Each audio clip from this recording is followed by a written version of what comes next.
J'ai décidé de retirer tous les réseaux de mon téléphone, et maintenant, je suis complètement perdue. Au début, je me disais que ça allait être super.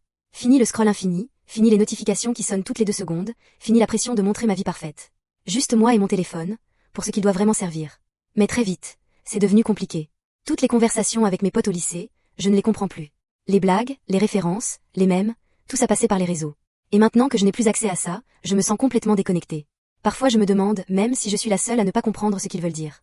Je reçois des messages, mais sans les emojis, sans les gifs, sans le contexte des stories, c'est comme lire une langue étrangère. Avant, je suivais le fil sans même réfléchir. Maintenant, chaque phrase me demande un effort énorme pour comprendre. Et franchement, ça me frustre. Il y a des moments où je me sens presque isolée. Je veux participer aux conversations, rigoler avec eux, mais je n'ai plus les clés. Tous les codes, tous les trucs qu'on partageait sur les réseaux, ils me passent complètement au-dessus. Et ça me fait réaliser à quel point on est accro à ces petites bulles numériques pour rester connecté. Mais il y a un côté positif aussi. Sans réseau, je remarque que je prends plus le temps d'écouter et de parler en vrai. Je fais plus attention à ce que disent mes amis directement, je remarque les détails, les expressions, le ton. Et ça, c'est quelque chose que je n'avais presque plus. C'est juste que, je ne m'attendais pas à ce que la déconnexion soit aussi confuse. Je pensais que je gagnerais du temps et de la clarté. Au lieu de ça, je dois réapprendre à naviguer dans les conversations réelles et à comprendre les codes sociaux sans mes réseaux.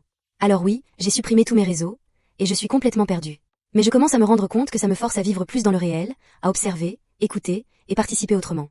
Et honnêtement, même si c'est déroutant, c'est une leçon que je ne regrette pas. Peut-être qu'après cette semaine, je vais trouver un équilibre. Ou peut-être que je vais réinstaller 1 ou 2 trucs. Mais pour l'instant, je profite de ce sentiment étrange, un peu frustrant mais aussi révélateur. Parce que ça me fait réfléchir à quel point on dépend de ces bulles virtuelles, et comment on peut parfois les lâcher sans perdre le contact avec les gens qui comptent vraiment.